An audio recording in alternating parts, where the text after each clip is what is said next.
স্বামী স্ত্রী দুজনেই যদি জান্নাতে যায় তাহলে তারা কি এক জান্নাতে থাকবে নাকি আলাদা জান্নাতে থাকবে?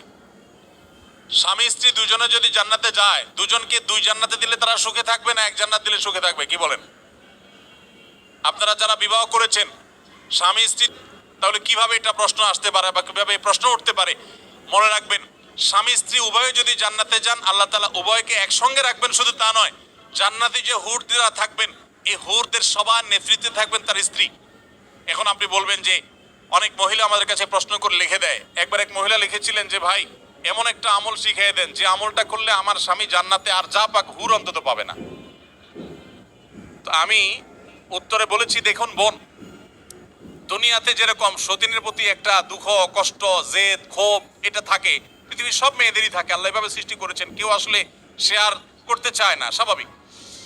তবে জান্নাতে মানসিকতাটা এরকম থাকবে না। আল্লাহ তাআলা বলেছেন ওয়ানাযা'না মা ফি সুদুরিহিম মিন গিল, জান্নাতে অন্তরের যত হিংসা হাসাদ এগুলো সব আল্লাহ তাআলা বের করে দিবেন, রিফাইন্ড হয়ে যাবে।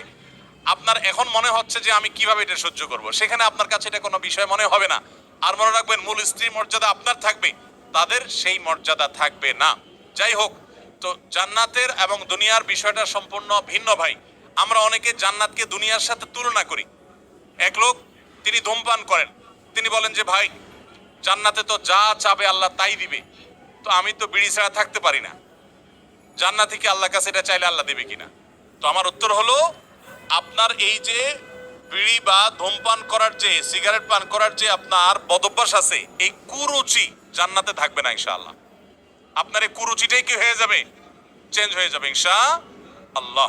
অতএব জান্নাতে স্বামী স্ত্রী উভয় যদি যান, তারা একসঙ্গে শুধু থাকবেন তা নয়, বরং তারা স্বামী স্ত্রী হিসাবেই থাকবেন ইনশাআল্লাহ। আল্লাহ আমাদের সবাইকে জান্নাতে একত্র হওয়ার তৌফিক দান করুন। এখানে কোরিয়াতে বেশ কিছু চকলেটের উপাদানের জায়গায় লেখা থাকে সাসুগি বা থাক্কুগি, যার অর্থ গরু বা মুরগি, অথবা চকলেটগুলো সফট মিল্ক ফ্লেভারের চকলেট। আদৌ পিওর গরু বা চিকেন আছে কিনা তা বোঝা যায় না, থাকলেও হালাল কিনা আমরা সেটা জানি না। এমন নুডলসও আছে। এরকম চকলেট বা নুডলস খাওয়া আমাদের জন্য হালাল হবে কিনা? প্রশ্নটি লিখেছেন ভাই আবির। আপনার প্রশ্ন উত্তর হলো যে, যত চকলেট আছে ওয়ার্ল্ড ওয়াইড, বেশিরভাগ চকলেটগুলোতেই আসলে হারামের উপস্থিতি বা উপাদান থাকার সম্ভাবনা জোরালো। সবগুলোতে না, অনেক চকলেট আছে এর বিপরীতে আলহামদুলিল্লাহ যেগুলো হালাল, যেগুলোতে হারাম কোনো উপাদান নেই।